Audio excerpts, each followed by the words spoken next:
Hello everyone, welcome again. This is going to be a POV based on the velociraptors from the Jurassic Park 3 movie. I know they were a different type of raptor and they were the most unique in the entire franchise, so I thought it would be interesting to see things from their point of view.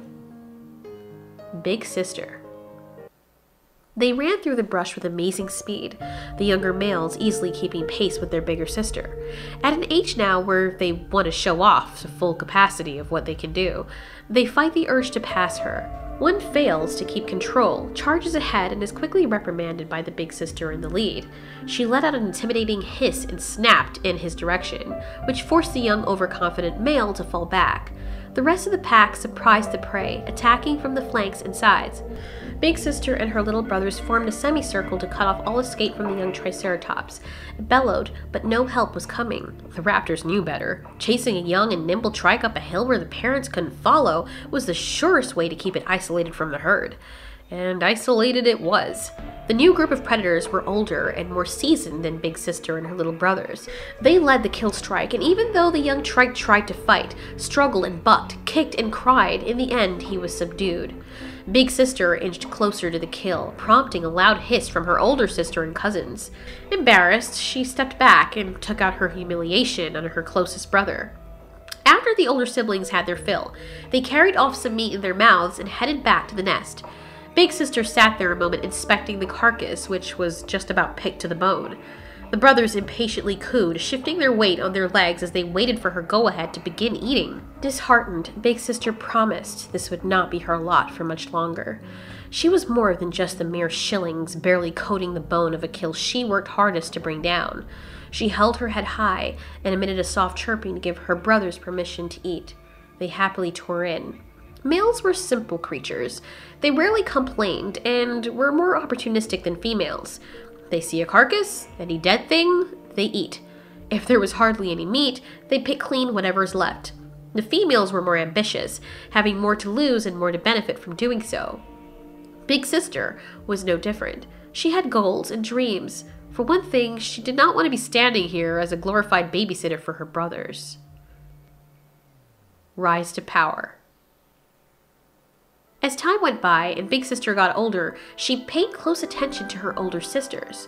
Chief Sister was not the oldest, but the strongest. She was a sizable female velociraptor. Velociraptor females matured a lot quicker and more thoroughly than males, so they were usually the ones who became commanders. Only very old males, the ones totally loyal who chose to stay with or return to the pack, held that role, as most young males were too much of risk takers and impulsive. They couldn't be trusted with a large pack. In this specific society of velociraptors, intelligence was way more revered than simple physical strength. No matter which female it was, their physique would never top that of a male's. The males were lean and ironclad with muscle. Even though the females were slimmer, the males could run a lot faster. Their streamlined bodies perfectly designed to cut through the humid and heavy air. Mating was an odd event.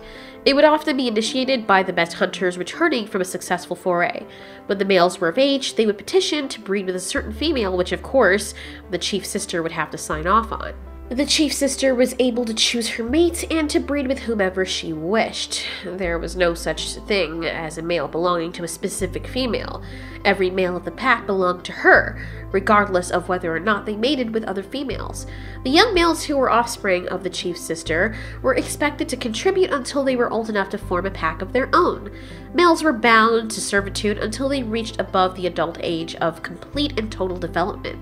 The female raptors were allowed to fool around with whomever they wanted to, but breeding had to be signed off by chief sister. If a female failed to comply with these rules and became pregnant, she would be assigned a sentry, so as soon as she laid her eggs, they would be destroyed. Big Sister was never pushed around by the older females, but lately things have been changing.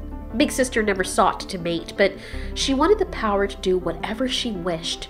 This caused her to daydream a lot more, and while she was observing, sometimes she would spend many minutes in one spot and stare at the female raptors of the pack, trying to pick up how they behaved, how they handled their positions in power. Unfortunately, this would be the day that her eyes would connect with the wrong individual.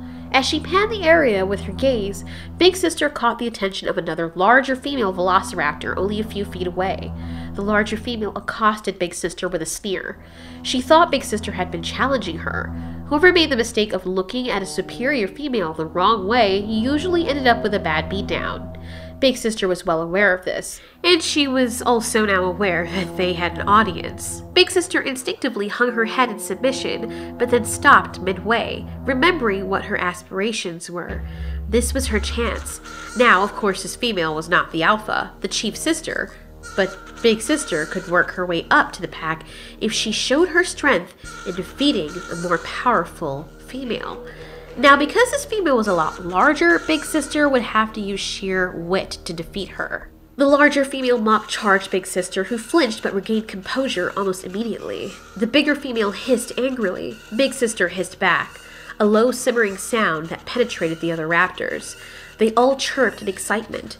Chief Sister was a distance away and heard this. She knew what was happening and felt there was no need to rush. What she wanted to make sure of was that she was there should the smaller female win. She had to be so she could put the victor in her place. If not, well, the victor may get it in her head that she can challenge Chief Sister next, and Chief Sister was not having that one bit. She's had to deal with that issue several times before, and was not over the moon about going through that again.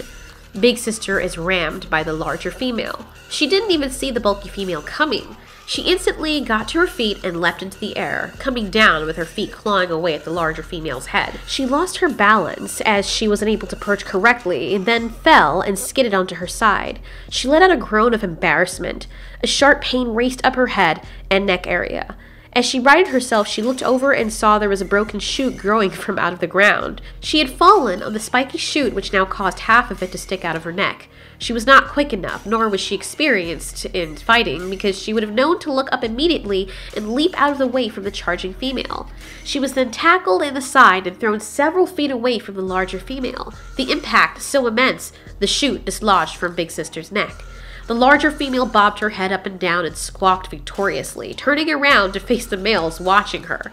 With a smile, she confidently held her head high, and then redirected her attention to the female she bested. Big Sister was not giving up so easily. She slipped her foot from out of under her and planted it firmly on the ground, lifting her body up slowly, and then she faced her opponent. She was determined to win by any means necessary. The larger female, with an aggressive shriek and wide-open mouth, charged straight for Big Sister. Big Sister actually fled from her aggressor and made a beeline for the tree behind her. Of course, the aggressive female gave chase and was almost upon her. Right before crashing into it herself, Big Sister dodged the tree and nearly sent the pursuer crashing into it. However, the bigger female missed it by mere inches. Big Sister continued running to some unknown destination. The bigger female felt confident and thinking she dodged the trick the smaller wimp attempted to get over on her. Snarling, she closed in on Big Sister. Big Sister looked back in surprise and ran faster, and when the larger, more imposing female was right upon her, ready to close her teeth over the smaller female's tail, the ground gave way, and in fell the velociraptor, who thought she was smarter than her smaller opponent. Vines and thorns entangled her body, and some even pierced it. At the lip of the caved-in hole stood victorious Big Sister Raptor, sneering down at her. It didn't take long for Chief Sister to arrive.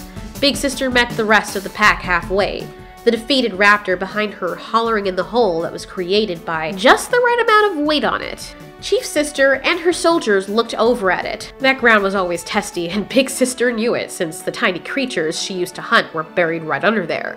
She had stepped on it lightly one day, and when she felt the instability of the ground, decided it wasn't safe. She's been in a situation before where she didn't know any better and fell through some straw right into a predator's nest when she was much younger. Now, as a young adult, she learned from her experience and applied it to her method of achieving power. Chief Sister walked up to her and nipped her neck as a mock punishment, but also to show her who's still the boss. This, however, put Big Sister in a fantastic position of power that the larger female she defeated previously held. Her wit and intelligence was revered, and that was the beginning of her ever-steady rise to power. The new leader. As she aged, she outsmarted other raptors who would try her. Males usually didn't try to outsmart the females, they were too simple and carefree for those games. They were the brawn, the muscle, and they were content in keeping things simple. When the time came and Chief Sister wasn't expecting it, Big Sister had already rallied most of the females in the pack together to take their alpha down. Things were made worse for Chief Sister when she made a mistake on the hunt and got 2 raptors, a male and female, injured. She had them charge in from a direction that was a setup by the creatures they were hunting. What was worse is that Big Sister tried warning her against making that decision.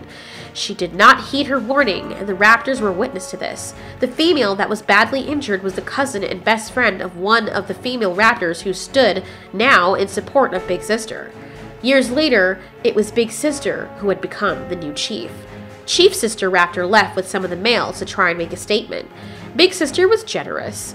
Go with the males, you may. But Big Sister had one more play. Before Chief Sister could get far, Big Sister Raptor ordered the soldiers to hold down the previous alpha and carve out her egg-laying parts. After she was destroyed, well, it was clear she would never be able to lay eggs again. Then Big Sister allowed her to leave with the males. Of course, the males were no longer interested in being in such an abysmal position anyway. They didn't fear Chief Sister any longer and opted to stay with the main pack. Chief Sister was devastated and limped away alone. Big Sister was brutal though. She waited till the previous alpha female left and then slowly turned to face the 4 males who had planned to go with her. She immediately gave them a mission, one of a celebratory nature, to escort her and the others on her outing. They went to the Dome of the Flyers, and at the edge of a cliff, Big Sister ordered all of the other males to push the 4 traitorous males right over it. The 4 males were beyond shocked. They pleaded, bobbed their heads frantically in unheard pleas, but down they fell, their bodies smashing some rocks below, before coming to a complete halt. 2 were still alive, but they weren't going anywhere. Big Sister's eyes widened with a sensation of total power. The other raptors looked at her and bowed reverently, wondering what was to be done next. Big Sister emitted a soft trill and ran quickly, expecting her entourage to follow. Right out into the open, she cut through a herd of herbivores and ordered her pack to expand their territory. As months went by, Big Sister picked out specific females to mate with specific males. She didn't pick one herself because she wanted to stay sharp and nimble. She did not believe in every single female being pregnant at once, and if she was going to be pregnant, the other females had to be able to protect her and to be quick.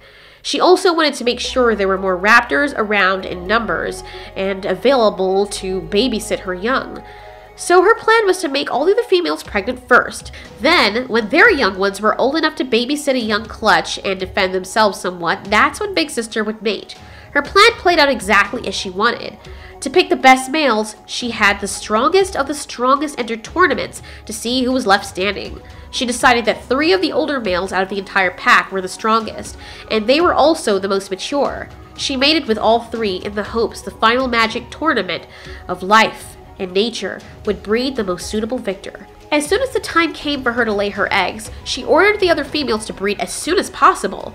The beta females were confused by this. The males were thrilled, however, always jumping at the opportunity to mate. Raptor society was not too complex. You see, sisters and brothers could mate with each other so long as they were not from the same clutch. If clutch mates bred, the babies would be considered bad bodies and would need to be cast out from the pack at an early age. This was to test if they could survive or had what it took to. Most of the time, they died, not having the protection of the pack. This ruined the mothers. If the males were from an older clutch, they would choose females from a younger one, and vice versa. Before long, there were more eggs adorning nests surrounding Big Sisters. Big Sister was ambitious, but she was also sinisterly clever. She instructed the other females to place their nests around hers to form a sort of barrier. Unbeknownst to the other females, of course, that this was the reason that she was doing this. Any big predator would target those nests first, and any smaller egg nappers would choose smaller eggs which were easier to carry. And since the other females just laid their eggs after Big Sister's clutch had been laid, they understandably would be smaller and more appealing as something to steal. The plan was genius. What Big Sister did not count on was for 2 of her eggs to be missing when they came back from a celebration hunt. Every few weeks, the raptors would have a party. One of the males, the host of the games, would catch a small baby prey and hide it in the forest somewhere. Having ripped off its jaw, he ensured it couldn't squeal. He was the only one who knew where it was. The rest of the pack would go on a wild search, but on their way, there would be clues. Marked on certain mounds of dirt or bushes were blotches of blood. The raptors could either choose, pass, or target. Choosing meant they knew there was a clue there as to where the prey was, and they would take the object with them to help locate the dying prey. If they chose pass, it's because they believed there was nothing hidden under the blotches of blood marks, or whatever the blotches of blood marks were covering. If they chose to search there and there was no clue, they were then disqualified. If they chose find or target, it's because they believe without a doubt that the prey was in there. If they were wrong, they get frozen in place. This tells the other raptors at the end of the game to beat up the frozen. The games got intense, but helped bond the raptors and keep their senses sharp. Big Sister had another contingency in place. She left behind one of the older clutches born to the females she told to breed before her, so before the egg's safety even becomes a concern, those young raptors would either sound the alarm or become meals themselves. She did not count on the very young babysitters to value their lives so much more than the eggs, and fleeing fear when they saw abominable two-legged creatures wearing second skin. She did not count on them hiding in the bushes far off while they watched one of these aliens abduct two of Big Sister's eggs and make off with it like it had no fear at all. Big Sister did not count on something having the audacity to challenge her in her own home. Needless to say, the celebration was cut short once one of the females had the joy of telling her leader two of her eggs were gone. If there was ever a side of Big Sister no one wanted to see, this was it.